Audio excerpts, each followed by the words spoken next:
The village of St. Aldwyth prided itself on being precisely the sort of place where nothing ever happened. Its residents said so often, sometimes wistfully, sometimes smugly, yet always with the confidence of people whose days were predictable as the church bells. A quiet place, an orderly one, where the greatest disturbance was usually Mrs. Penhaligon's cat getting stuck on a thatched roof, or young Peter Bexley kicking his football too close to Reverend Copley's roses. And so it was particularly vexing, even improper, that the most curious event in recent memory should take place on a Sunday, an afternoon meant for rest, hymns, and tea. The annual Sunday social gathering at the vicarage had begun in the usual way. Tables draped in floral cloths lined the lawn, delicate sandwiches curled slightly at their edges, and 2 large urns of tea steamed reassuringly under a patch of early summer sun. Miss Marple, who rarely missed such an event, sat near the lilac bushes with her knitting, listening kindly as Mrs. Weatherby expounded on the trials of her rheumatism. The vicar had just begun praising the turnout when something peculiar drew the attention of several guests. Not in a dramatic, gasp-inducing way, but in a subtle shift of murmurs, as though the breeze itself had whispered a question no one wanted to repeat. A stranger had arrived. He was remarkably well dressed for a casual village fete. Grey suit pressed to perfection, shoes polished to the sort of sheen that suggested more time in cities than on country lanes. He moved across the lawn with the quiet confidence of a man accustomed to being noticed, yet never sought out. No one recognized him, though several pretended they did, exchanging bright nods in case they had simply forgotten an acquaintance. "Goodness," Mrs. Weatherby whispered, leaning toward Miss Marple as though sharing a scandal. "Whoever's that, he looks like the sort who gives opinions about wine unasked." Miss Marple gave the gentleman a gentle, thoughtful glance. Nothing one would call scrutiny. "Perhaps he is someone's guest," she murmured, returning to her knitting. "Or perhaps he has simply lost his way." But the gentleman did not appear lost. He walked straight to the refreshment table, spoke quietly to the vicar's daughter, and then, here the peculiar part began, disappeared. Not instantly, and not with any theatrical flair. One moment he was near the table selecting a scone, and the next he was nowhere at all. No one noticed his absence until a soft cry rose from behind the tool shed. It was Ivy Tremper, a shy girl from the post office, who had gone in search of more cups. She stumbled back toward the gathering, eyes wide, face pale. There's something you must see," she said, breath hitching. "Behind the shed, a man lying there." Everyone rushed forward, everyone, that is, except Miss Marple, who stood slowly, brushed a leaf from her skirt, and followed with the measured steps of someone already expecting what she would find. Behind the shed, the mysterious gentleman lay on the grass, eyes closed, features strangely serene. Not a mark on him. No wound, no struggle, just stillness. Dr. Hallworthy knelt beside him, felt for a pulse, and pressed his lips together in a grave line. "He's gone," he announced softly. "Quite gone."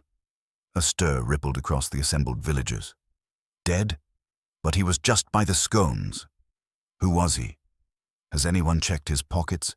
Surely he has a name." The questions came like sparrows in a flurry, small, frantic, unavoidable. Only Miss Marple did not voice one. Her blue eyes, soft yet keen, rested on the man's shoes, then on the grass around him, then on the shed's slightly ajar door. Her hands folded neatly before her. "How shocking," she said gently. "A gentleman, here one moment and gone the next. And on a Sunday, too." But though her tone was mild, her gaze had sharpened. Because Miss Marple, who had seen more of human nature than most people ever dared admit existed, had noticed something that did not fit, a detail so small it might have been overlooked entirely. She said nothing of it. Not yet. For now, she simply looked at the dead gentleman with quiet sympathy, then at the villagers, whose whispers grew more frantic by the second. St. Aldwyth, with all its peace and predictability, had been disturbed, and Miss Marple knew that no disappearance, whether from a garden party or from life itself, was ever without a reason. For a moment after Dr. Hallworthy's announcement, no one spoke. The air itself seemed to tighten, the bird song dimming beneath the hum of panicked breathing and half-swallowed questions. Then sound broke over the gathering in a rush, gasps, exclamations, the nervous rustle of skirts and shoe leather on grass. "Dead?" Mrs. Weatherby repeated faintly. "Dead in the vicar's garden, on a Sunday." "It can't be natural," said Mr. Pritchard, the grocer, with the assurance of a man who had once read half a medical article in an illustrated magazine. Look at him, dropping down like a stone. Shocking. Heart, perhaps. Or poison, he added, brightening rather too much. "Poison! Nonsense!" huffed Dr. Hallworthy. No sign of convulsions, and his colour— He stopped himself, realizing belatedly that his observations were being taken as confirmation. "We do not know yet. I shall contact the coroner. No one is to touch the body." Not touching the body, however, did not prevent everyone from crowding around it. Ivy Tremper had slipped back, cheeks blotchy, hands twisting in her apron. The vicar's daughter, Lydia, stood rigidly by the shed, as if she meant to defend the garden tools from intrusion. Miss Marple moved a little aside, not out of disinterest, but to gain a better vantage. From here, she could see the path from the refreshment table, the neat border of lobelias, and the patch of grass where the gentleman lay. The grass just under his shoulders was flattened as one might expect. Elsewhere it sprang up, tufted and undisturbed. A few crumbs of scone clung to the lapel of his jacket. She noticed, too, that his left sleeve cuff bore a faint, almost invisible ring of darker fabric, as if a wristwatch had been worn habitually and removed only recently. His wrist was bare. Just as she had earlier noted, his hands, though well kept, had a slight roughness at the tips, a faint ingrained shading that did not quite belong with his immaculate suit. But these were small things, and Miss Marple did not believe in troubling people with small things at the wrong moment. Human emotions, she had long ago learned, were like delicate puddings. You must not jostle them before they have set. The vicar, Reverend Copley, raised his hands for silence that only half came. "My friends," he began, voice trembling. "Please, we must remain calm. This is a terrible, terrible event, but panic will do no good. We shall send for the authorities at once. Lydia, fetch Sergeant Wilkes. He will know the proper procedure." Lydia nodded jerkily and hastened off across the lawn, nearly colliding with Mrs. Penhaligon, who clutched her hat as though it were all that stood between her and collapse. "Of course he was murdered," Mrs. Penhaligon declared to anyone who would listen. "You do not simply fall down dead behind a shed. It is not done. And a stranger, too. Mark my words, he has been on the run from something. You can see it in the shoes." Miss Marple's eyes twinkled faintly. She herself had inspected the shoes more closely than anyone, but she found no benefit in arguing with Mrs. Penhaligon's intuition, however misplaced in detail. People were often right in their conclusions and entirely wrong in their reasons, she reflected, rather like guessing the answer to an arithmetic problem by instinct. Ivy Tremper approached Miss Marple uncertainly, as if drawn by the older woman's quietness. "I didn't mean to find him," she whispered. "I only went to fetch more cups. Mrs. Copley said there weren't enough and to check the shed. I thought he'd fallen asleep, you see." "Of course you did, my dear," Miss Marple said kindly. "It is a very natural thing to think. Did you notice anything before that? A sound, perhaps?" Ivy frowned, knitting her brow. Only that I didn't see him go that way. I saw him by the tea. I remember because he asked for lemon and we hadn't any." "Oh." Miss Marple's knitting bag dangled forgotten at her wrist. "You are quite sure it was he who asked?" "Yes, miss. I remember his voice sounded, well, very proper. Like on the wireless, almost." And then Mrs. Copley sent me for cups. And when I came back, he wasn't there, and then—" Her voice dissolved into a shiver. Miss Marple patted her hand and let her be drawn away by one of the other women, who had suddenly discovered a great concern for Ivy's nerves. Around them, theories hatched and bloomed like fungi after rain. Mr. Pritchard insisted on a sudden heart seizure. Mrs. Penhaligon spoke darkly of poison in the tea. A young man from the next village, whose name Miss Marple could never quite recall, muttered about foreign maladies. Someone suggested a stroke, another that the gentleman might have been a criminal of some sort, and simply given up. The vicar flinched each time the word murder was uttered. Miss Marple listened, absorbing the flavour of each remark. People, she knew, often revealed themselves more in what they imagined than in what they witnessed. In due course, Sergeant Wilkes arrived, puffing slightly and radiating a sense of importance that grew in inverse proportion to his actual experience. St. Aldwyth did not provide him with many crimes. He did quite well with errant bicycles and disputes over hedgerows, but a dead stranger in the vicar's garden was another matter altogether. Now then," he said, tugging at his tunic and attempting to sound like the detectives on the BBC reports. "Everyone stand back, if you please.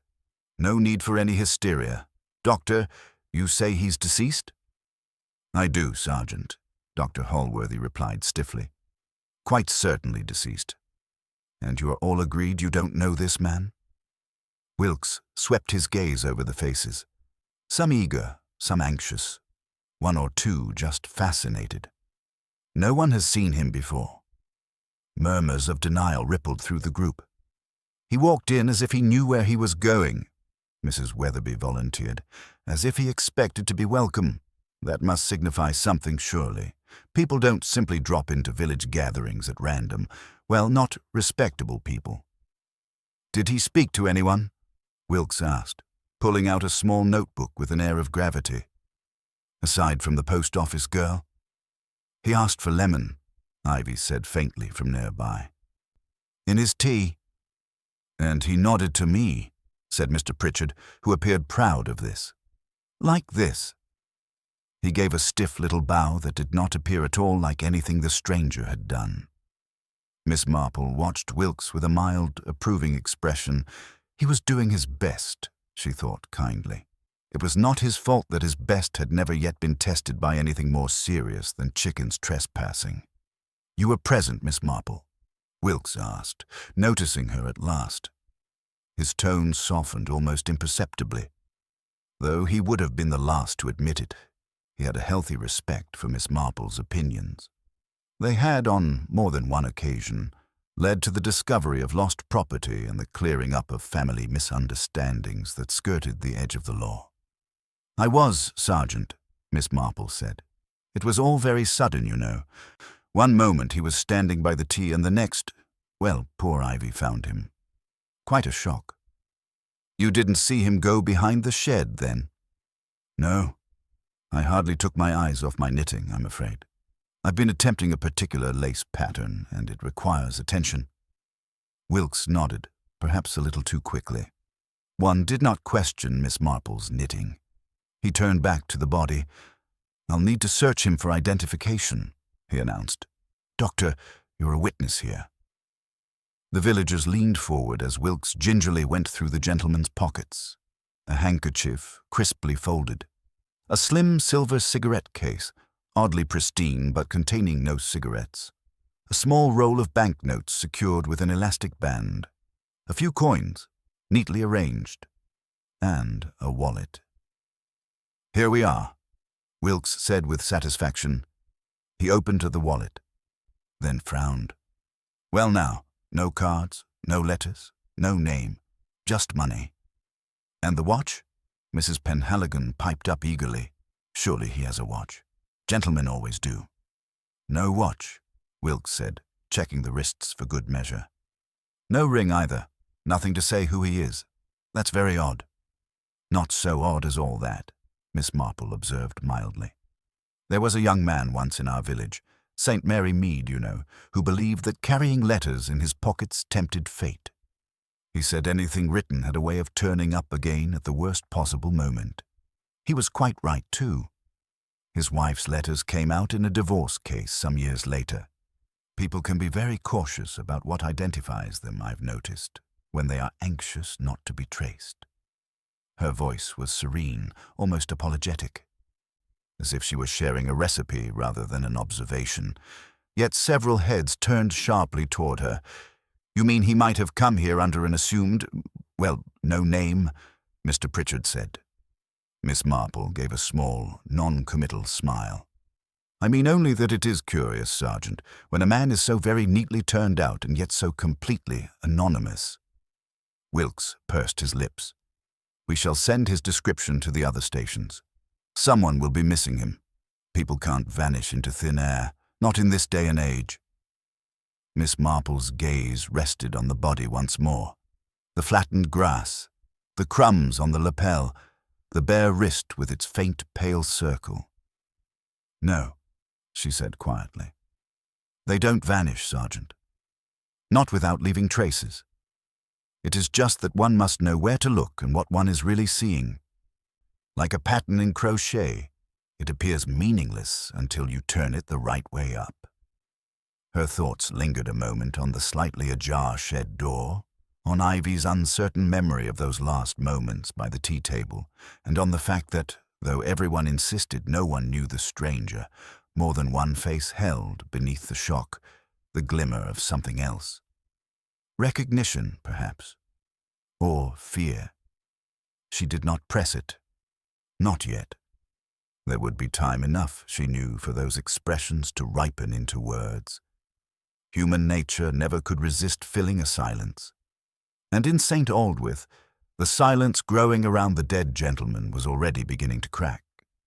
The arrival of the coroner and the removal of the body brought a somber end to the Sunday social. But the lingering unease did not disperse with the folding of tables or the clearing of teacups.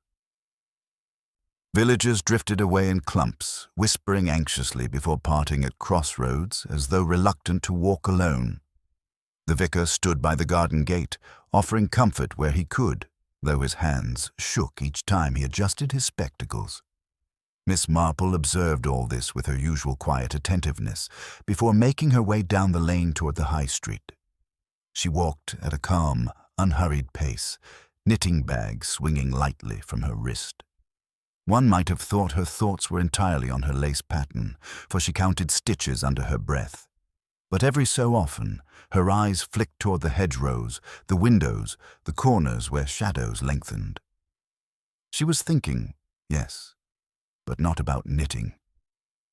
Just ahead, the Tremper girl came into view, standing quite still by the post office door as though unsure whether to enter. Miss Marple approached her gently.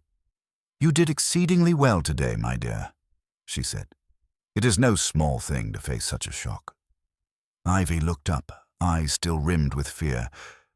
"I keep seeing him," she murmured, "just lying there, and the way everyone kept asking questions. I couldn't remember anything properly. It's all muddled." "That is the nature of upsetting events," Miss Marple replied soothingly. "Memory rearranges itself to make distressing things seem less sharp. Tell me, Ivy, is there anything you forgot to mention to Sergeant Wilkes? Not something important, perhaps. Just a small thing that wouldn't occur to others." Ivy hesitated. "It's silly. Most useful observations begin that way," Miss Marple said with a mild twinkle.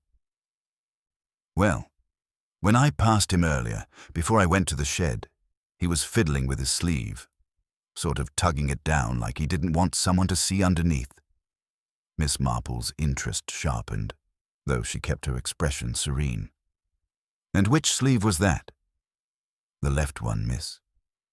"Yes," Miss Marple said softly. "Of course it was." But Ivy had already turned to greet a customer entering the post office, and Miss Marple continued her walk with a little more purpose in her step. In the high street, several villagers had gathered at the grocer's, ostensibly to buy items they had forgotten before the weekend, but in truth to exchange speculation. As Miss Marple approached, she caught fragments of conversation drifting from the open doorway. Must have been poisoned. Nothing else explains it. Nonsense. Dr. Hallworthy said his color was quite ordinary. Well, people drop dead of fright, don't they? Or a shock to the system, but what would frighten a gentleman so well put together? Miss Marple entered, greeted by the mixed aroma of apples, soap flakes, and eager gossip. Mr. Pritchard brightened at her appearance. Miss Marple, perhaps you can make sense of this business. A stranger, no identification, walking into the vicarage as though he belonged. Most irregular. Indeed, Mr. Pritchard, one does wonder what he came for. As do we all, Mrs. Penhaligon chimed in from near the pickle jars. Mark my words, he meant to meet someone. No one wanders into a village fete in a suit like that unless he intends to impress. Miss Marple gave a small, thoughtful nod. It is certainly possible. No, insisted Mr. Pritchard. He was running from something. Did you see his shoes, worn at the toes? City men wear them down with all their walking. Unless, Miss Marple said gently, he had been walking quite a lot more recently than is usual for him. This remark produced a murmur of interest. Mrs. Penhaligon leaned in. Meaning what, Miss Marple? Oh, only that shoes can tell stories if one listens. If they are polished to perfection but worn at the toes, it suggests one prepares for an appearance, but has been travelling on foot before reaching it. Mrs. Penhaligon nodded as though this confirmed her darkest suspicions. But why come to St. Aldwyth? Mr. Pritchard asked. We are hardly a hub of intrigue. To meet someone, Mrs. Penhaligon repeated triumphantly. Miss Marple made no further comment. She was observing something else entirely, a tall man at the far end of the shop. He stood half-turned away from the group, pretending to study a jar of marmalade. Miss Marple recognized him, Mr. Owen Learsden, recently retired solicitor, who had moved to the village only 6 months earlier. A reserved man, courteous, always looking slightly fatigued. Just now, Mr. Learsden was gripping the marmalade jar, quite unnecessarily tightly.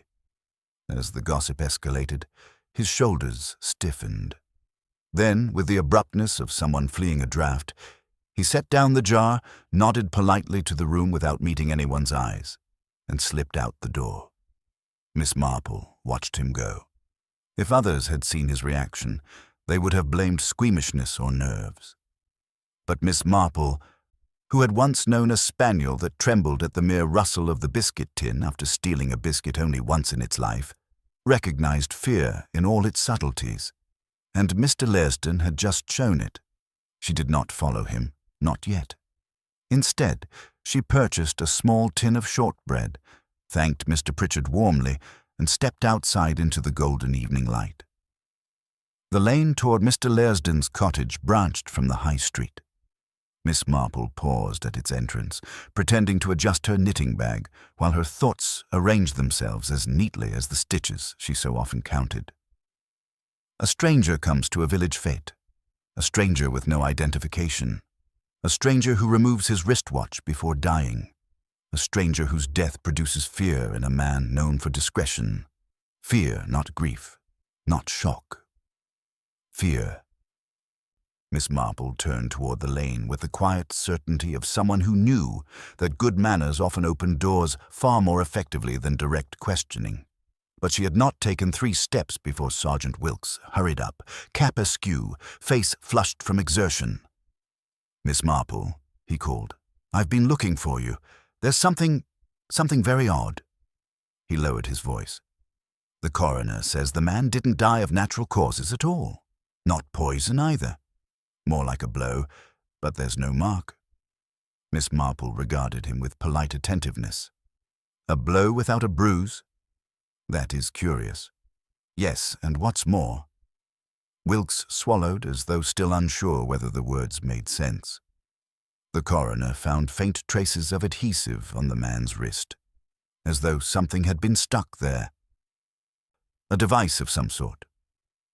Miss Marple's eyes softened with a kind of sad clarity. Or a wristwatch, Sergeant. A very particular wristwatch. Wilkes blinked. But who would remove a man's watch after killing him? Someone, Miss Marple said gently, who did not wish us to know when he last looked at the time. The sergeant stared at her, baffled. Miss Marple offered him a kind smile, one that revealed nothing of the swift, intricate workings behind it. People are very seldom murdered without purpose, Sergeant, and when one removes the means by which a man kept track of his hours, one must consider what secret those hours might hold.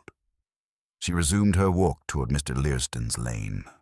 Behind her, Sergeant Wilkes called, "Miss Marple, where are you going?" "Oh, just to deliver some shortbread to a neighbor," she replied with innocent brightness. "I find that people are often more forthcoming when offered something sweet." And though her words were light, her steps were measured. For Miss Marple knew with growing certainty that the dead gentleman had not come to St. Aldwythe at random. He had come to meet someone, and someone in St. Aldwythe had known him very well indeed. Miss Marple walked at a measured pace, the tin of shortbread tucked neatly under her arm as she turned into the narrow lane that led to Mr. Learston's cottage. Evening light filtered through the hedgerows, casting dappled shadows across the path. It felt almost peaceful, which made the tension coiling in her thoughts stand out all the more sharply. She did not hurry. People were far more forthcoming when they believed the world was moving at its natural, unthreatening rhythm. Mr. Learston's cottage appeared around the bend, an orderly little structure, a ivy climbing its stone facade, the front garden trimmed with a meticulous hand. The curtains were half drawn, though a warm glow filtered through. Miss Marple paused just short of the gate, pretending to admire a cluster of late-blooming roses. Through the sitting-room window, she could see Mr. Learston himself, standing very still near the mantelpiece, head lowered, one hand resting on the edge as though for support. A man deep in thought, or deep in fear. Miss Marple lifted the latch gently and made her way down the garden path. Before she could reach the door, it opened suddenly, and Mr. Learston stepped out. He started when he saw her, then managed a tight smile that did little to reassure. "Miss Marple, I wasn't expecting company." "No one ever is when shortbread is involved," Miss Marple said pleasantly. "I happened to pass by and thought you might enjoy some. One should not be alone after a troubling event." He hesitated, glancing past her as though checking whether others lurked in the lane. "That's very kind of you." "Not at all. May I come in for a moment?" A pause, barely perceptible but telling. Then he stepped aside. The sitting room was neat, almost too neat, as if tidiness served as a bulwark against disarray of the mind. Miss Marple placed the tin of shortbread on a small table and settled delicately into an upholstered chair. Mr. Learston remained standing. "You seemed somewhat distressed at the grocer's," she said gently, smoothing her skirt. "It has been a shocking day for everyone." Mr. Learston's jaw tightened. Unexpected, horrible. No one should die in such a way. "No, indeed," Miss Marple agreed, her voice softening. "And stranger still when the unfortunate person is entirely unknown to those around him." His gaze flickered, and Miss Marple felt rather than saw the ripple of emotion, an instinctive tightening of his posture, the faintest flick of panic. She continued mildly, as though commenting on the weather. "Sergeant Wilkes is quite troubled by the lack of identification. It makes matters rather difficult. But we must have faith things will soon be made clear." Mr. Learston moved abruptly toward the small sideboard. "Tea? Or perhaps something stronger?" "Tea would be lovely," Miss Marple said. "A warm cup helps one gather one's thoughts, I find." He busied himself unnecessarily with the teaspoons and saucers. Miss Marple observed the careful motions, the way his hand trembled only when he believed she wasn't looking. He was a man who had spent years mastering self-control. But fear had its own habits. When he handed her the cup, she accepted it with gratitude. "You have been in the village only a short while, Mr. Learston. I dare say this must all feel quite overwhelming." "Overwhelming?" He let out a short, brittle laugh. That is one word for it.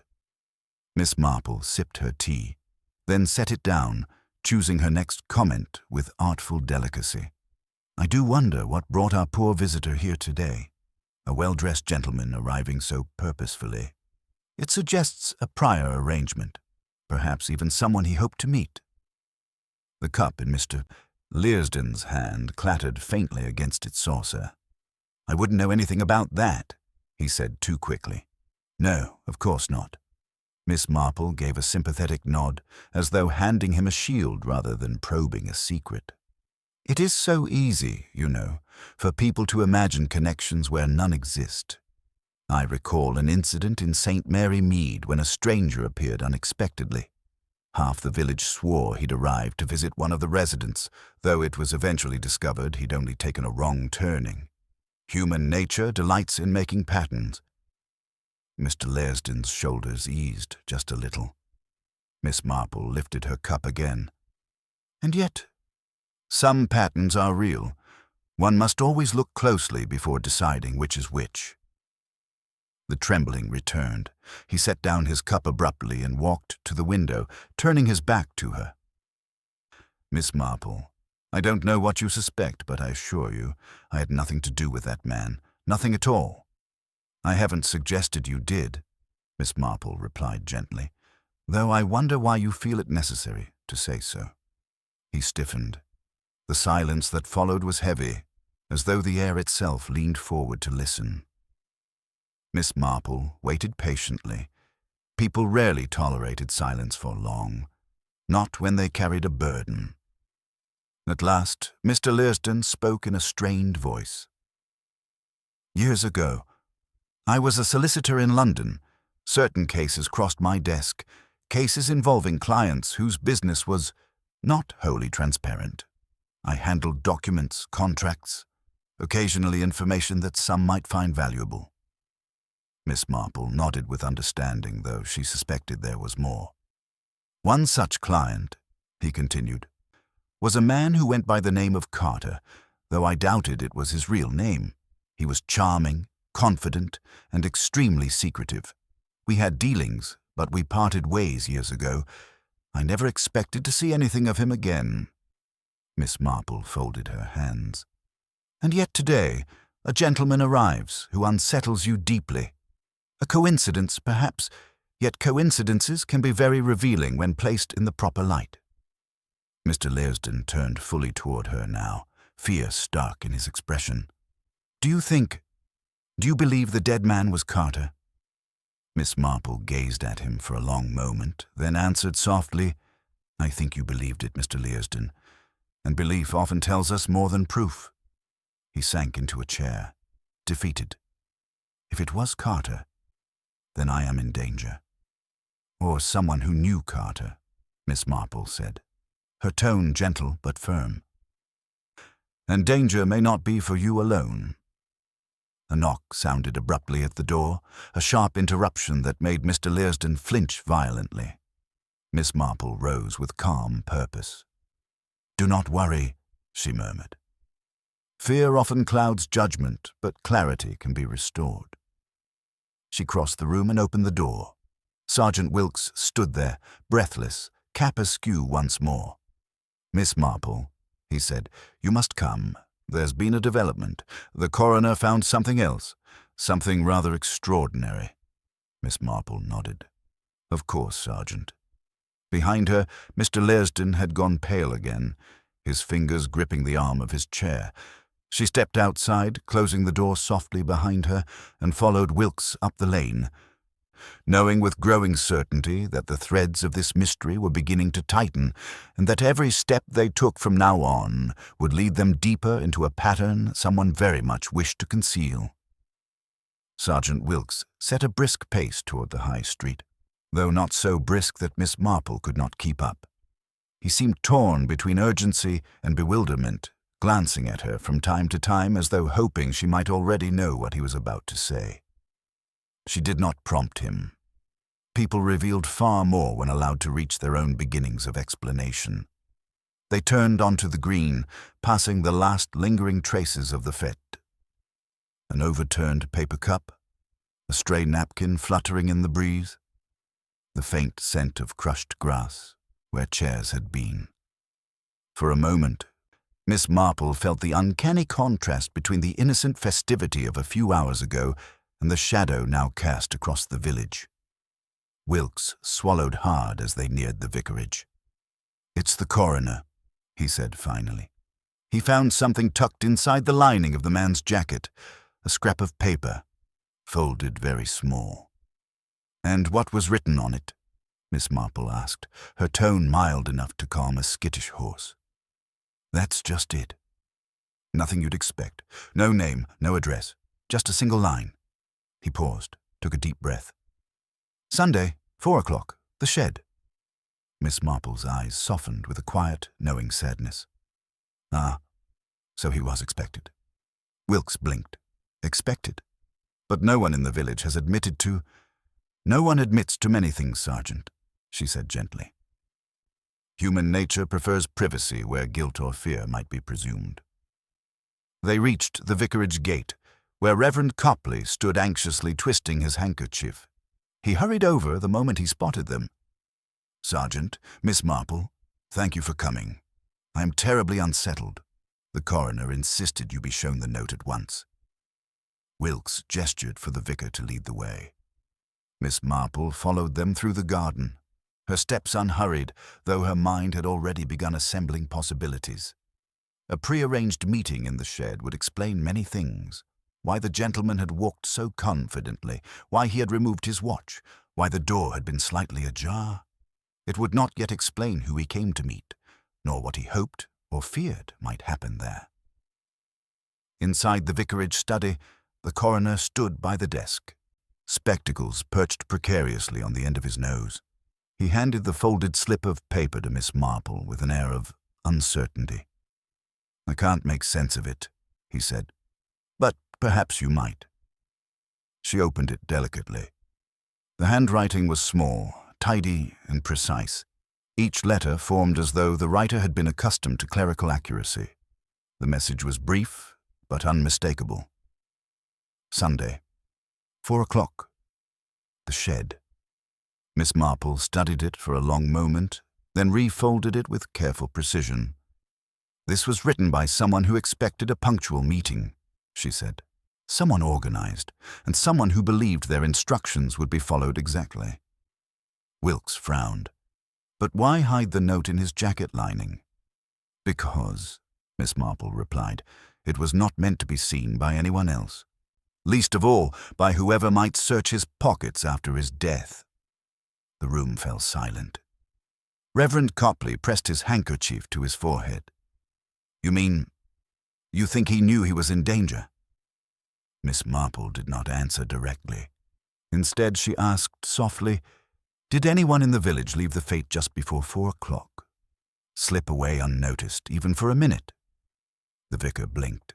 "Well, now that you ask." Lydia did disappear for a moment, though she said she was fetching more napkins. And Mrs. Penhaligon went off muttering about her hat missing its ribbon.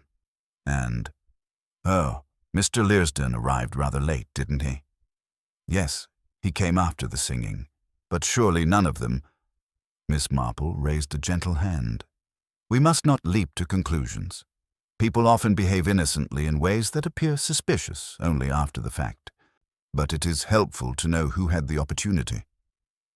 Wilkes scratched his head. "I still don't understand the thing about the watch. Why remove it?" Miss Marple's gaze drifted slightly, recalling Ivy's uncertain observation. "Some watches hold more than time, Sergeant. They hold information, a train journey noted, a particular hour observed, a clue to whether he arrived when he intended. If the watch was removed, it is likely because whoever killed him feared what it would reveal." The coroner cleared his throat. "He died quickly, very quickly. A blow, but internal. Nothing obvious. As if struck by something very specific." Miss Marple's eyes sharpened. "Something the killer did not wish anyone to notice afterward?" "Yes," the coroner said gravely. "Quite so." A quiet tightness settled in the room, and into that silence drifted a voice from the doorway. "Sergeant Wilkes?" It was Lydia Copley, her expression strained. "There's someone asking for you at the gate. A woman from the next village. She says she may know the dead man." Miss Marple felt the shift in the air immediately, the prickling sense of a door opening in the dark. They all hurried outside, crossing the lawn to where a tall, well-dressed woman stood near the gate. She held herself with poise, but grief clung to her like a veil. When she saw the sergeant, she said, "I received a telephone call earlier from a friend in Melbourne. They said a man matching my brother's description had been found here. I came straight away. His name is Henry Whittaker." The name hung in the air like a dropped stone. Miss Marple stepped forward gently. "I am very sorry, my dear. Was your brother expected anywhere today?" The woman hesitated, then clasped her handbag tighter. "He left London 2 days ago. He told me he was coming to meet someone who claimed to have information about a case from years ago, a deception involving legal documents. He never told me who." Miss Marple felt the pieces shift softly into place. A solicitor, a case, hidden dealings, a meeting arranged in secret. She glanced at Sergeant Wilkes, then at the vicarage garden, its gentle tranquility now threaded with dark purpose. Someone in St. Aldwyth had brought Henry Whittaker here, someone who feared what he knew, and someone who had killed him before he could speak a single word. Miss Marple folded her hands, her voice quiet but firm. "I believe, Sergeant, that our mystery is beginning to take shape, but the pattern is not yet complete. We must be very cautious in how we proceed." Wilkes nodded, though confusion still muddled his brow.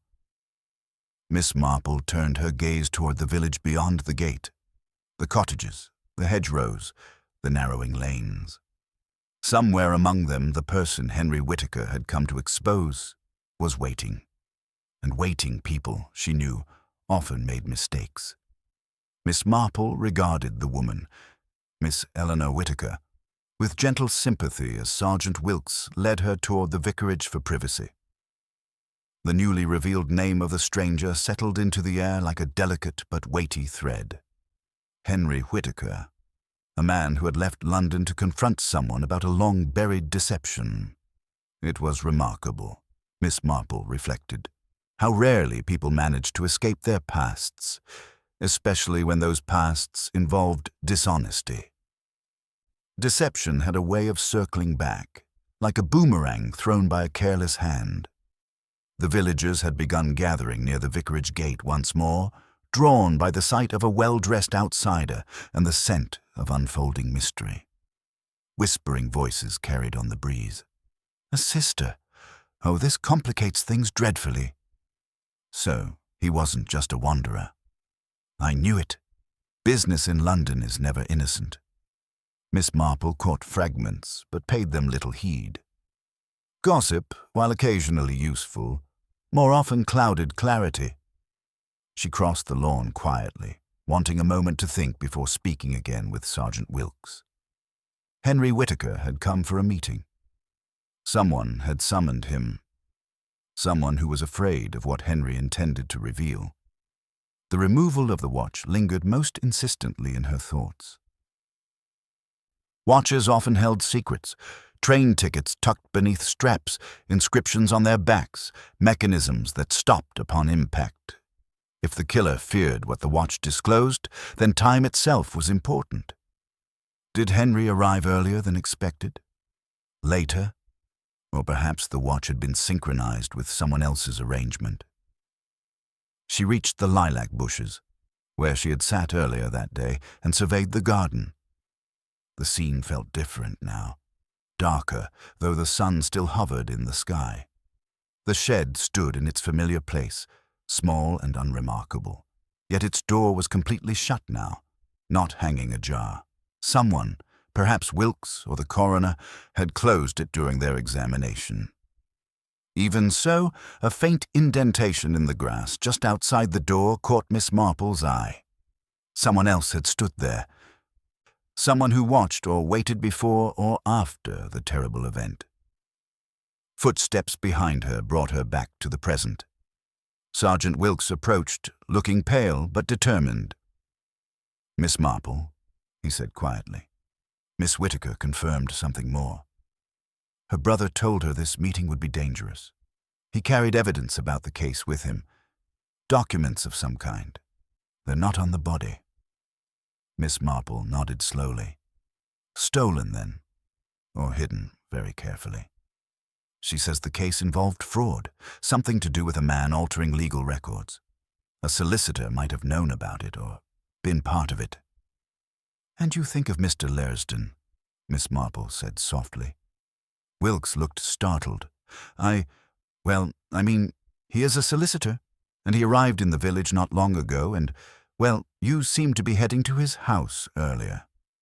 "Oh, that was only shortbread," Miss Marple said with innocent brightness. "A small kindness for a nervous neighbor." Wilkes studied her, clearly unconvinced but too polite to press further. "Still, Mr. Laresden ought to be interviewed." "Yes," Miss Marple agreed, "but gently. One must be careful not to corner a frightened man prematurely. Cornered creatures often lash out." Wilkes swallowed. "Do you think he's dangerous?" Miss Marple gave a thoughtful little hum. "I think he is frightened, and fear, Sergeant, is a very powerful motivator."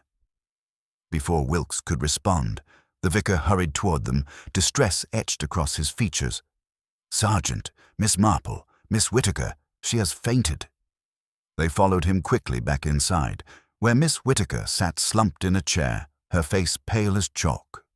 She blinked up as they entered. "I am terribly sorry," she whispered. "It was the sight of the garden. I pictured Henry lying there, and then I remembered something odd he said before he left London." Miss Marple leaned forward kindly. "If you feel able, my dear, please tell us." Miss Whittaker clasped trembling hands. "He said he had been contacted by a person he once trusted, someone who claimed to regret past decisions, someone he hoped might finally do the right thing." Wilkes frowned. "A colleague?" "No," she said softly. "A former friend. That was the word he used. A friend." Miss Marple felt a quiet, subtle tightening in her chest. A friend. People did the most foolish and most dangerous things for old friendships. They protected each other, betrayed each other, forgave too much, or refused to forgive at all. "Did he mention a name?" Miss Marple asked. "No, only that this person promised to meet him where the past could not hide anymore. I don't know what that means." Miss Marple did. Or rather, she felt the shape of meaning forming. St. Aldwyth was a place where strangers were noticed immediately, a place where each villager's past was woven into daily life, hidden but present, like the roots beneath a rose bush. Henry Whittaker had not come here at random. Someone from his past now lived here, someone who wished the past forgotten, someone who believed a meeting in a quiet village shed would remain unseen, but who had been desperate enough to silence him before any truths were spoken. Sergeant Wilkes, trying to keep up with the swift undercurrent of implications, asked, "Miss Marple, does this mean the killer is one of our villagers?" Miss Marple folded her hands delicately. "It means, Sergeant, that the killer is someone who knew that Garden would offer privacy, someone who understood that Henry Whittaker would arrive trusting enough to meet without fear. And trust, particularly betrayed trust, leaves very deep bruises, even if the body shows none." Wilkes exhaled shakily. "Then we must find who invited him." "Indeed," Miss Marple said gently. "But we must also determine who feared what Henry intended to reveal." "I think the two answers may be quite close together." The vicar, wringing his hands, murmured, "But surely no one here could be capable of such a thing." Miss Marple gave him a kind but sad smile. "Dear Reverend, people are capable of far more than they themselves believe, particularly when reputation or livelihood is threatened. One must never assume innocence simply because one finds a person agreeable." Miss Whittaker shivered. "I just want to know why my brother was killed. And we shall find out." Miss Marple assured her gently. Truth has a way of coming forward, especially when someone tries so very hard to bury it. Her eyes drifted toward the window overlooking the quiet lane. Someone in St. Aldwyth was already wondering how much had been discovered. Someone was already weighing their next move, and someone, if she was not mistaken, had begun to make a mistake of their own.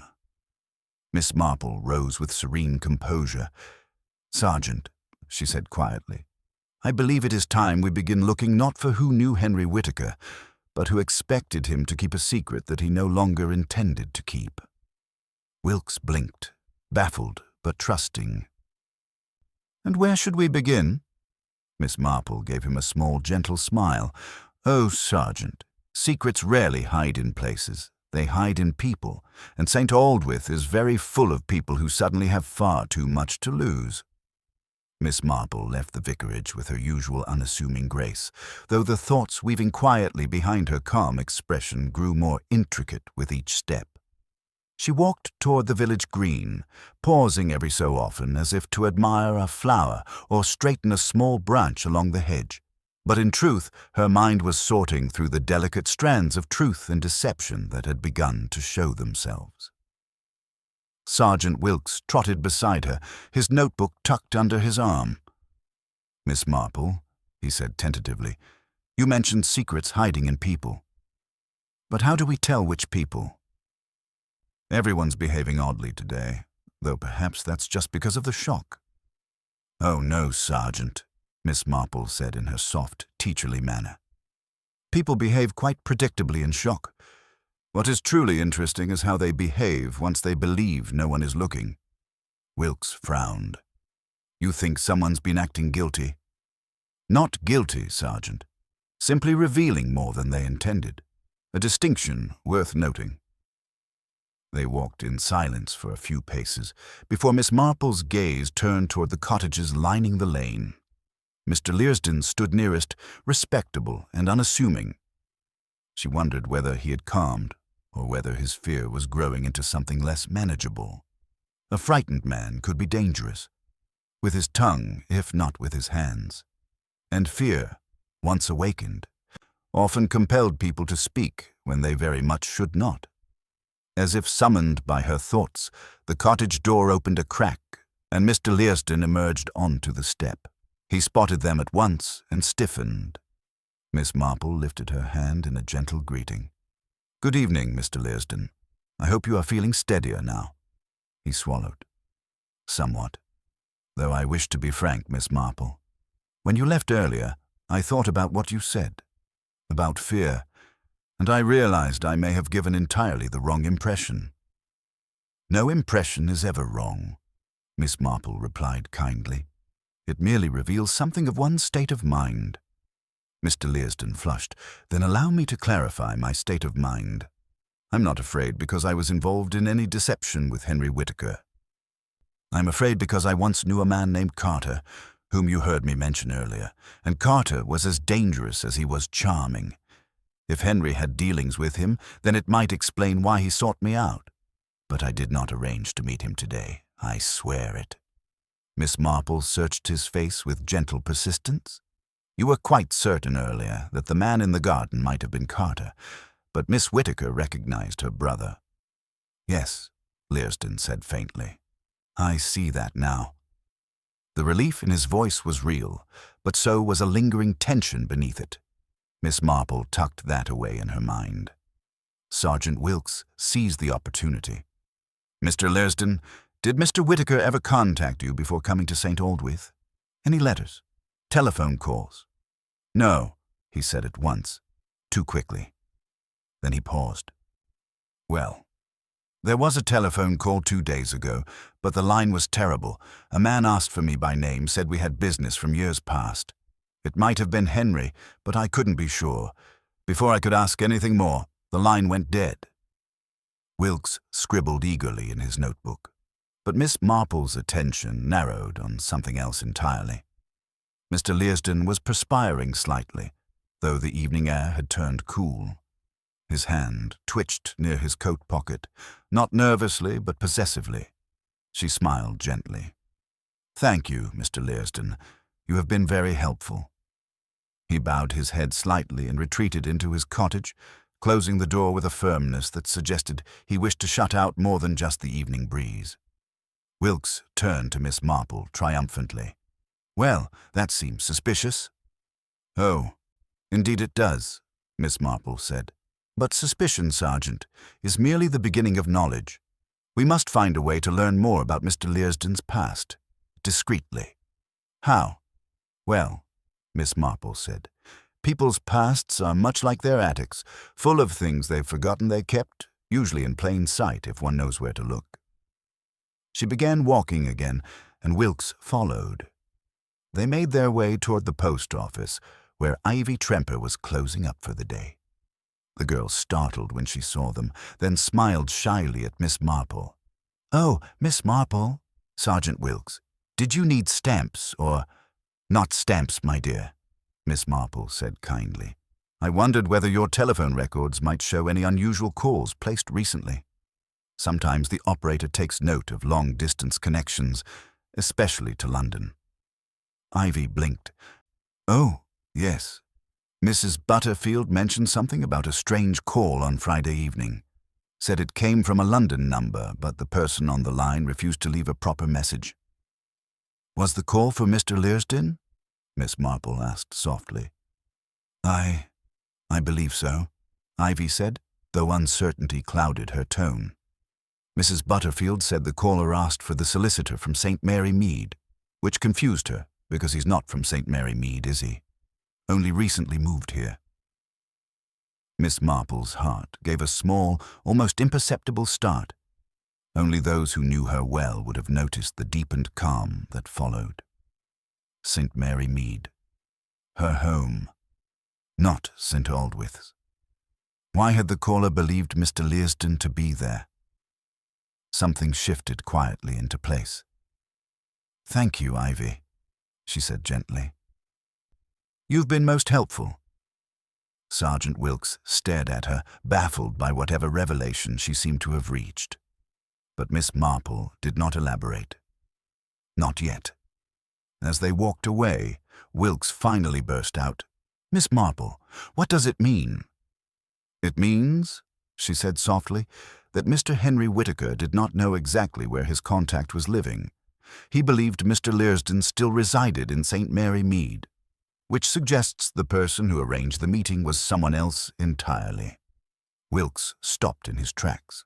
"But then who—" Miss Marple lifted her gaze toward the rooftops, silhouetted by the setting sun. Someone who knew Henry would come seeking truth. Someone who understood that a quiet village was the perfect place to conceal a dangerous conversation. Someone who knew precisely where Henry would walk, and precisely how to stop him before he could speak. Wilkes swallowed hard. "You mean someone else in the village contacted him?" "Yes," Miss Marple said quietly. "And that someone must now be very afraid indeed." She turned toward the vicarage, where Miss Whittaker remained inside, grieving and bewildered. "For it is one thing to arrange a meeting," Miss Marple murmured, "and another entirely to ensure the man you invited never leaves it alive." And then, in the fading light, she added almost to herself, "And those who kill to protect a secret rarely realize that in doing so they reveal far more than they hide."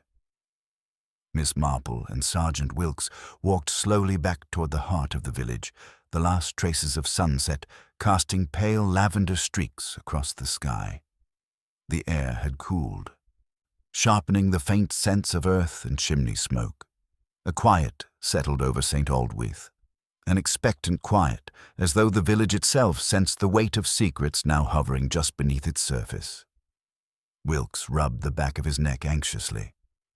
"If Henry Whittaker didn't know Mr. Learsden had moved here," he said, "then he must have been summoned by someone else. But who? And why choose the shed at the vicarage?"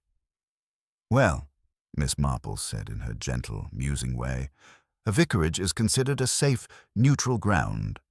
People assume nothing untoward happens near holy places, and the shed offers privacy while appearing innocently useful. Gardening tools make excellent disguises for a clandestine meeting." Wilkes looked troubled. But who in the village would have known Henry was coming? That, Miss Marple replied, is precisely what we must determine. They turned down a narrow footpath leading toward the cottages near the village edge. Lights glowed warmly from the windows, ordinary scenes of evening routines, a housewife drawing curtains, a child fetching wood for the stove, a man carrying a bucket toward the stable. Innocent activities, and yet Miss Marple knew full well that innocence and guilt often wore the same face. A faint motion caught her eye. At a cottage 2 doors ahead, a slender figure stood in the garden, clipping the ends of rose stems with meticulous care. Miss Lydia Copley. Her movements were steady, but her expression, caught for a moment in profile, held a taut, thoughtful tension. Miss Marple guided Wilkes a little closer before speaking softly. "Good evening, Lydia." The young woman startled, turning abruptly. "Miss Marple." "Sergeant Wilkes, I didn't hear you coming." "No need to apologize," Miss Marple said pleasantly. "You must be exhausted after such a difficult day."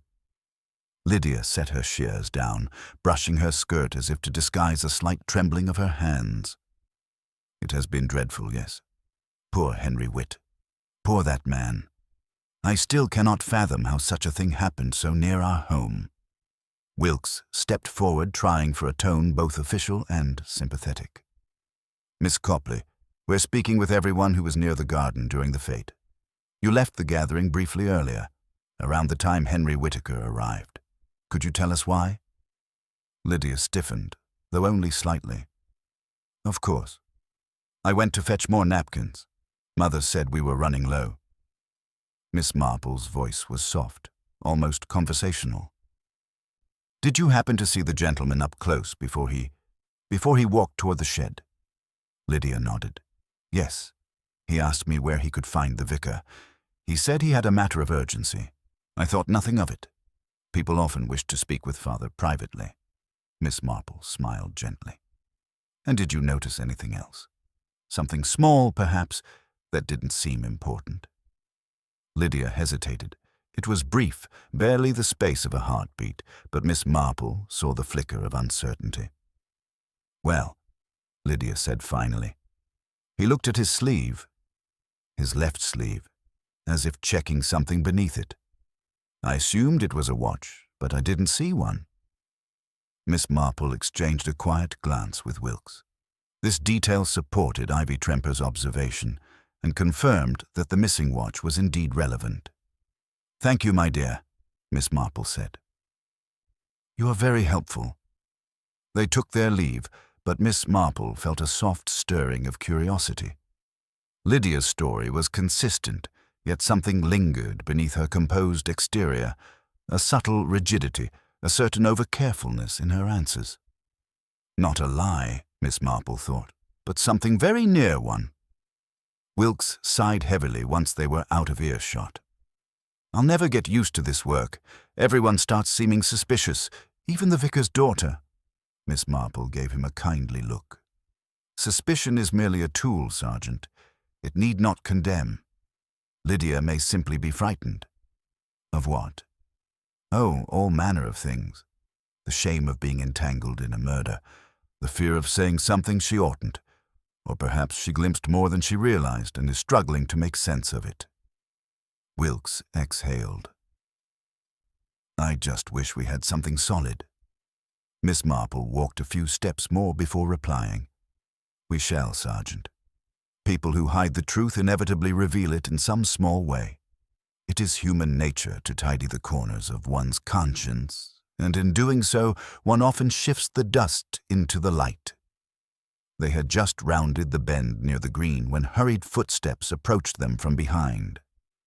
Mrs. Penhaligon, the village's most enthusiastic bearer of gossip, came bustling toward them, waving her shawl dramatically.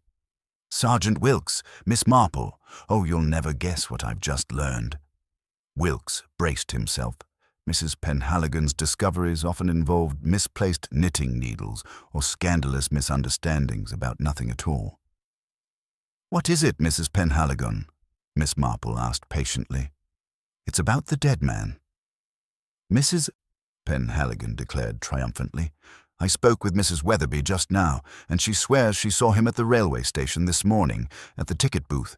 He bought a return ticket, only he never asked for St. Aldwyth by name. He asked for a ticket to the end of the line. Isn't that curious? Miss Marple's interest sharpened. Very curious indeed. St. Aldwyth was, in fact, the last stop on the branch line. If Henry had simply asked for the end of the line, he must not have been familiar with the station names. That meant he had followed instructions, likely written ones. Did Mrs. Weatherby notice anything else? Miss Marple asked. Oh, yes, Mrs. Penhaligon said eagerly. She said he seemed nervous, very nervous, kept checking something in his pocket, something flat and rectangular. Like a document folder? Wilkes suggested. Exactly, Mrs. Penhaligon gasped. You're clever, Sergeant. Miss Marple smiled faintly, though she felt a soft pang of concern. A document folder missing from the man's possessions meant the killer now had it, or had destroyed it, and whatever was inside had been important enough to kill for. Mrs. Penhaligon bustled off to carry her news elsewhere, leaving Miss Marple and Wilkes standing under the lamp-post as its light flickered into life. A folder, Wilkes murmured. Evidence, maybe. But where would the killer hide something like that? Somewhere safe, Miss Marple said. Somewhere ordinary and inconspicuous. People rarely look in the most obvious places because they believe danger hides only in shadows. Wilkes looked blank. Miss Marple continued gently. If someone wished to hide a document in St. Aldwyth, they would choose a place that offered both privacy and access. A place no one would question them entering. A house? Wilkes guessed. Possibly. But consider this. What place in the village is open to everyone, visited constantly, yet rarely scrutinized in detail? Wilkes blinked. The vicarage? No, Miss Marple said softly, though her eyes warmed with subtle approval. Think broader, Sergeant. And then Wilkes's face changed. The post office, he whispered. Miss Marple smiled. Exactly. It receives letters, parcels, telegrams, all manner of communications. Something placed there would draw no suspicion at all. But Ivy is an innocent girl, Miss Marple said kindly. The question is not who works there, but who has access, and who might slip in unnoticed, especially when the village is preoccupied. Wilkes inhaled sharply. Someone might already have hidden the documents there. Or, Miss Marple said softly, someone may be planning to retrieve them. A deep quiet fell between them. Then Miss Marple added, as gently as dew settling on petals, We must be very careful now, Sergeant, for when a murderer fears discovery, desperation grows. She looked toward the post office, standing silent at the far end of the street. And desperate people, she murmured, are very prone to making fatal mistakes. Evening had deepened fully by the time Miss Marple and Sergeant Wilkes reached the small square where the post office stood, its windows dark except for the faintest glow from the back room where Ivy Tremper often stayed late to sort Monday's outgoing parcels. A soft breeze carried the chiming of a distant clock, marking the late hour with delicate precision. Miss Marple paused just short of the doorway, her gaze thoughtful. "Sergeant," she murmured, "we must enter quietly. We do not wish to alarm Ivy, nor anyone else who may already be inside." Wilkes straightened, placing a hand instinctively on his torch. "You think the killer might be here already?" "I think," Miss Marple said gently, "that if important papers were hidden here, someone with a great deal to lose might not wait until morning to retrieve them." Wilkes swallowed audibly and gave a brisk nod. He pushed the door open slowly. The bell above the frame gave a tiny jingle, and Ivy appeared from behind the counter, startled. Her eyes widened with relief rather than fear. "Oh, Sergeant Wilkes, Miss Marple, you frightened me." She pressed a hand to her chest. "I thought everyone had gone home." Miss Marple stepped closer with a warm smile.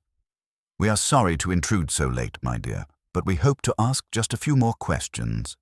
It has been such a confusing day." Ivy hesitated, then nodded. "Of course. I suppose I won't sleep much anyway." Wilkes glanced around the room, scanning shelves and pigeonholes. The post office smelled of old paper and twine, a scent Miss Marple always found comforting. Yet tonight it seemed to hold something taut beneath it, like a violin string pulled too tight. "Have you noticed anyone here this evening, Ivy?" Wilkes asked, "after your normal closing hours?" Ivy shook her head. "No one. Mrs. Butterfield left half an hour before you arrived. I locked up right after. It's just me here." "You're quite certain?" Miss Marple asked softly. A faint crease appeared between Ivy's brows. "Well, now that you mention it, I did hear something earlier. A sort of tapping near the back wall, but I thought it was the pipes. They make strange noises sometimes." Wilkes shot a glance at Miss Marple, who gave a slight nod. She moved toward the back of the room, her steps quiet but steady. Ivy followed nervously, wringing her hands. The back room was cluttered with buckets of string, piles of envelopes, and several shelves filled with parcels awaiting dispatch. Miss Marple scanned the area with painstaking care, noticing first what was present and then what was not. Her eyes settled briefly on the small door leading to the stockroom. Its latch hung slightly askew. "Did you open that door earlier, Ivy?" Ivy blinked. "No, I've been in and out all evening, but I didn't touch the latch. It must have been Mrs. Butterfield. Unless—" She trailed off, and Wilkes stepped forward. He pushed the door gently. It gave way with a soft creak. Inside, the stockroom was dimly lit by a single bare bulb. Shadows loomed across crates of seasonal postcards and outdated telegraph forms. But something else drew immediate attention, the faint rustle of paper. Wilkes lifted his torch and swept the beam across the floor. A man stood at the far end of the room, his back half turned, his hands rifling quickly through a stack of parcels. He froze as the light caught him. Wilkes stiffened. "Mr. Learsden?" The retired solicitor turned slowly, blinking against the sudden brightness. His face was pale and strained, his breath uneven. "Aye, Sergeant, I can explain," he stammered. Miss Marple stepped inside with serene composure. "I was rather expecting we might find you here, Mr. Learsden." He drew himself up, attempting dignity, though fear trembled at the edges of his voice. "I assure you, Miss Marple, this is not what it seems." "Oh, but it is very much what it seems," Miss Marple said kindly. "You are searching for something that does not belong to you, something left behind by Mr. Henry Whittaker." Learsden swallowed hard. "Yes, but only because I believe I am in danger. You must understand. I once handled documents for a man who used me. I thought Henry might have come to blackmail me, or worse, to expose me. If there were documents that could ruin me, then you wished to retrieve them before anyone else found them," Miss Marple finished. Wilkes stepped closer, stern now. "Mr. Learsden, did you arrange the meeting with Henry Whittaker?" "No," Learsden cried. "I swear it. I didn't send him any message. I didn't even know where he lived. The documents he sought, they concerned Carter, not me." Miss Marple observed him carefully. His fear was real, his desperation genuine. And yet something was wrong, something that did not match the quiet, simple truths human nature usually offered under strain. She moved toward a crate near the wall, glancing at its markings. Newly arrived, unopened. Yet a thin slit had been cut along the side, skillfully hidden among the printed lines. Someone else had searched here before Learsden. Someone who worked more quietly, more methodically. A soft sound pulled her attention back to Ivy Tremper, who stood trembling at the doorway. "Mr. Learsden," Ivy whispered, "why are you doing this?" "You frightened me earlier when you came in before," I didn't know what you wanted." Wilkes snapped toward her. "He came earlier." Ivy nodded. "Just before closing. I thought he was dropping off a letter, but he looked around like he was checking something." Wilkes' eyes widened as he turned back to Learsden. "So you were here before this?" "I told you," Learsden said miserably. "I'm terrified. Someone wanted Henry Whittaker dead. Someone who still lives in this village. Someone who knows about Carter's schemes and fears exposure." Miss Marple watched him tremble, watched the way he clutched the edge of the shelf, not for balance, but as though expecting some blow. "Tell me, Mr. Learsden," she said softly, "do you believe the same person who summoned Henry Whittaker might now wish to harm you as well?" Learsden nodded weakly. Yes, I do. They needed to silence Henry, and now they fear what I might reveal." "And what might that be?" Miss Marple asked, her gaze warm but unwavering. "That Carter had a partner," Learsden whispered hoarsely. "Someone respectable. Someone who signed documents with him. Someone who profited." A silence fell, deep enough that Ivy shivered. Wilkes steadied himself. "And you know who that partner was?" "Yes," Learsden breathed. "I didn't want to believe it, but yes." Miss Marple felt the shift in the room, the subtle tightening, the coalescing of danger. She stepped back toward the doorway.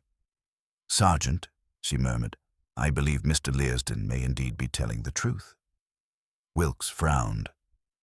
"Then who—" Miss Marple held up a hand.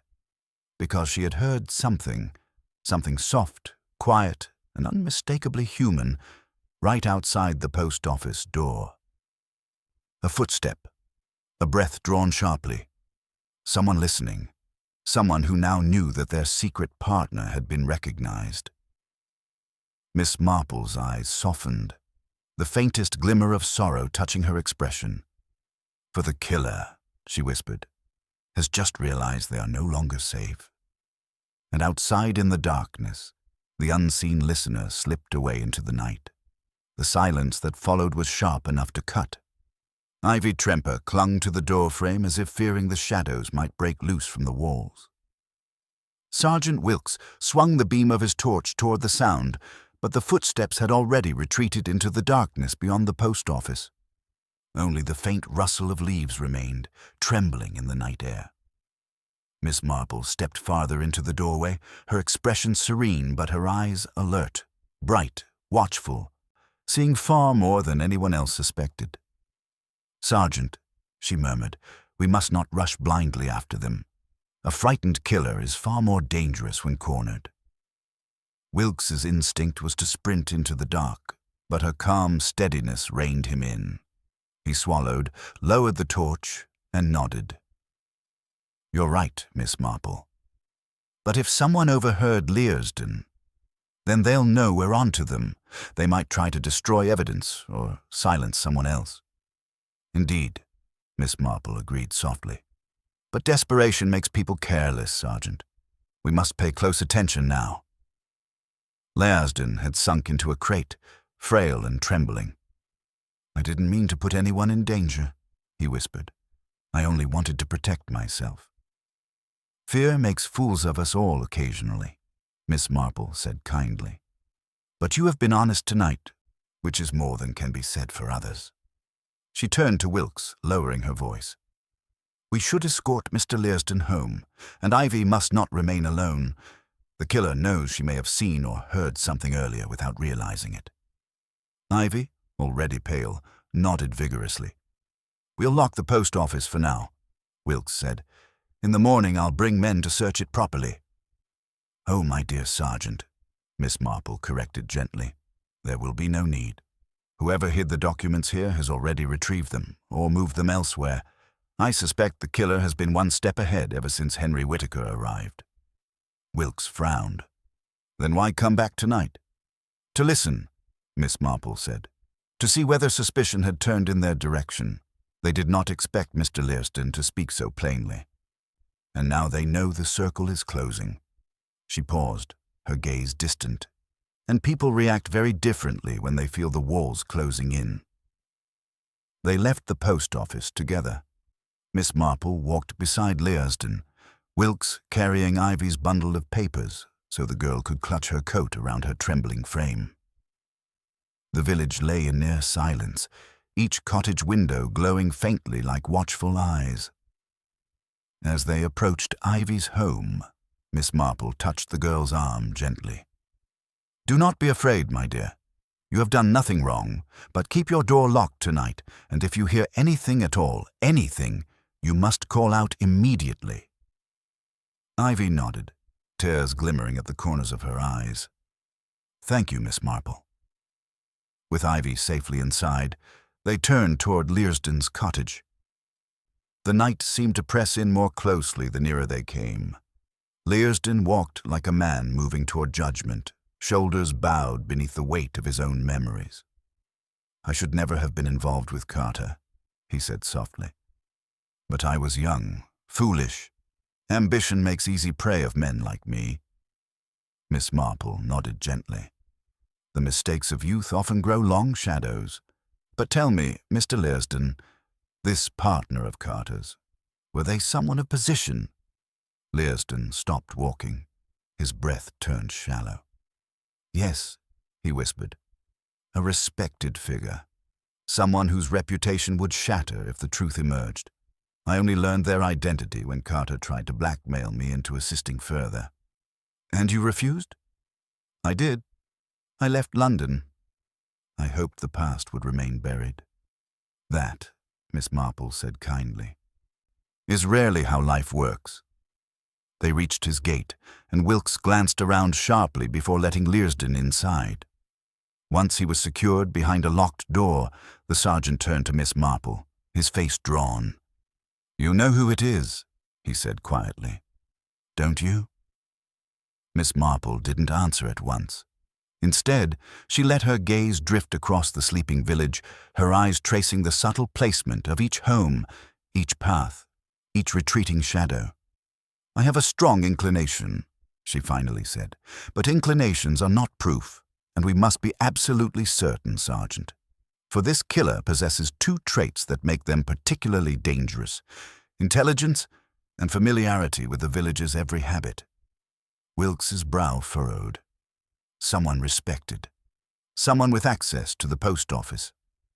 Someone who might receive correspondence without suspicion. "Yes," Miss Marple murmured, "and someone who could easily have intercepted Henry's letters or redirected his inquiries." A soft wind brushed past, stirring her scarf. The village felt still, poised, as if holding its breath. "There is one person," Miss Marple continued, "whose position affords them all these opportunities. Someone who sees every visitor, every letter, every private request for counsel. Someone who might fear exposure far more than an ordinary villager." Wilkes paled. "You can't mean—" Miss Marple raised a gentle hand. "Not yet, Sergeant. Accusations must be handled with delicacy, and we must confirm one final detail before we proceed." "What detail?" "The timing," she said softly. "Henry Whitaker's watch was removed for a reason. The killer did not wish us to know the exact time of his death, because it would reveal where they were at that hour." Wilkes stared. "So if we find out when the watch stopped, we shall know whether their alibi is false," Miss Marple finished. At that moment, distant footsteps sounded on the lane. Light, controlled, deliberate. A figure approached, moving toward them with a calmness that felt almost studied. The lamplight caught the outline of a well-fitted coat, a straight posture, a familiar silhouette. Miss Marple recognized them at once. "Good evening," the figure said smoothly, as if nothing in the world were amiss. "I couldn't help noticing you both out so late. Is everything quite under control?" Miss Marple offered a warm, serene smile. "Oh yes," she said softly. "Everything is just beginning to fall into place." For she had seen it, the slight quickening of breath, the faint tension in the shoulders, the subtle narrowing of the eyes when they spotted Sergeant Wilkes. signs of someone who feared discovery, yet played at composure. Human nature, Miss Marple thought gently, was always honest in its small betrayals. And at last she knew the truth. The figure stepping into the lamplight was Reverend Copley. His face held its customary softness, its gentle lines shaped by years of kind listening and quiet counsel. Yet Miss Marple saw the faint rigidity at the corners of his mouth, the way his hand gripped his coat as though cold, though the night air was mild.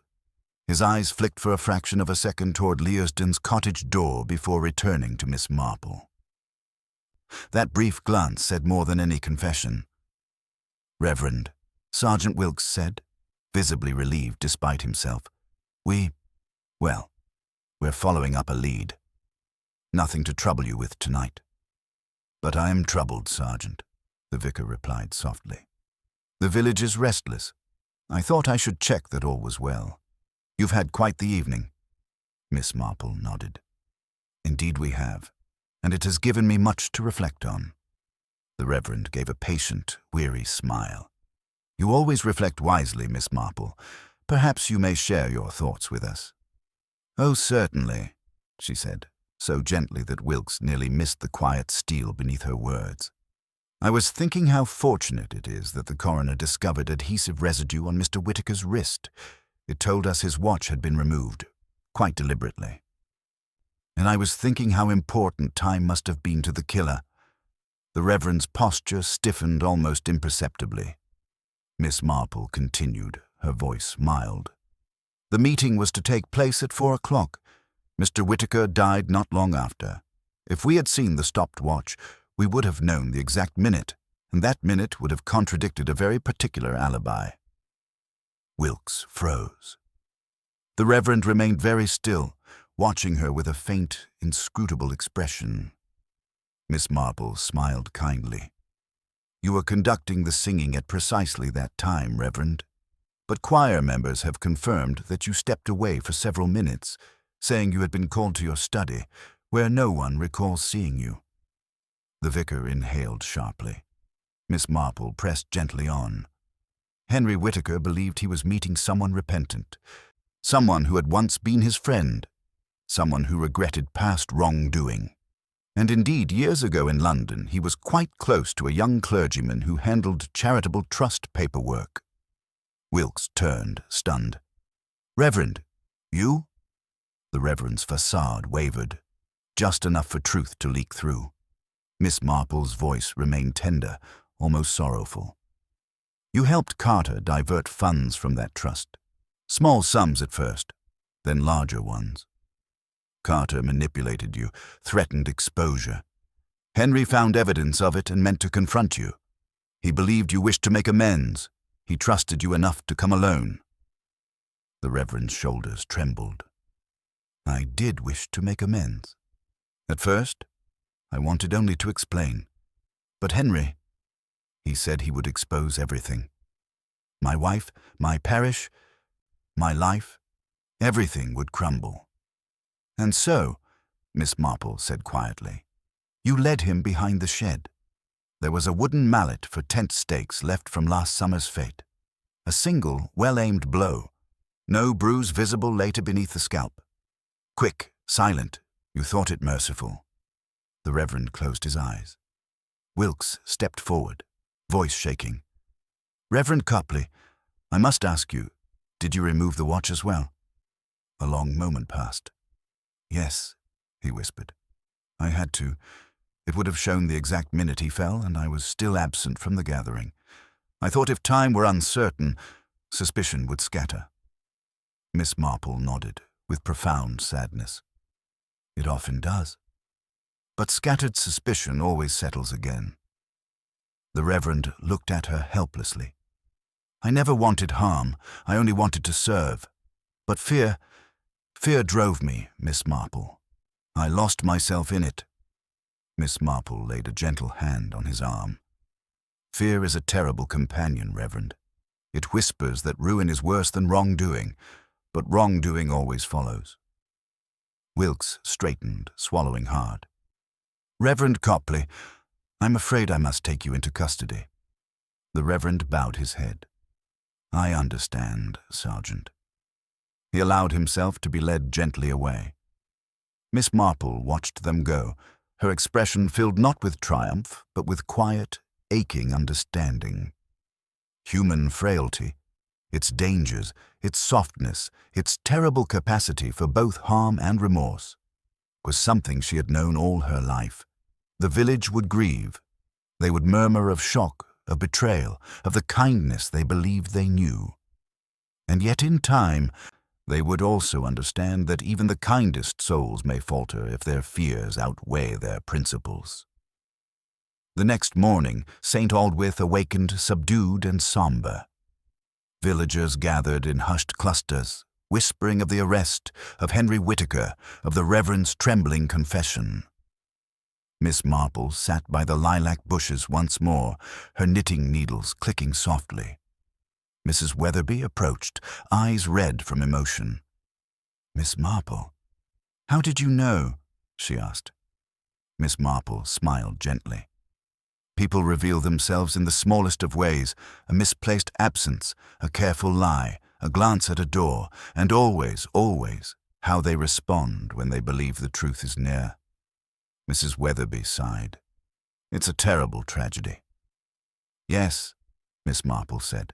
And yet, tragedies often spring from things quite ordinary. Fear, pride, shame. That is the real mystery, Mrs. Weatherby. Human nature is far more complicated than murder. Later, when all the commotion had calmed, Miss Marple walked to the quiet lane where Henry Whittaker had taken his last steps. The air was peaceful again, as though the village exhaled after holding its breath. She paused, touching a hand lightly to a lilac bloom. We are none of us as simple as we appear, she murmured. But truth, like spring, always finds its way through. And with that, she returned to her cottage, her gentle silhouette framed in the warm morning light, ready, as always, to observe the small, subtle truths that the world so often overlooked.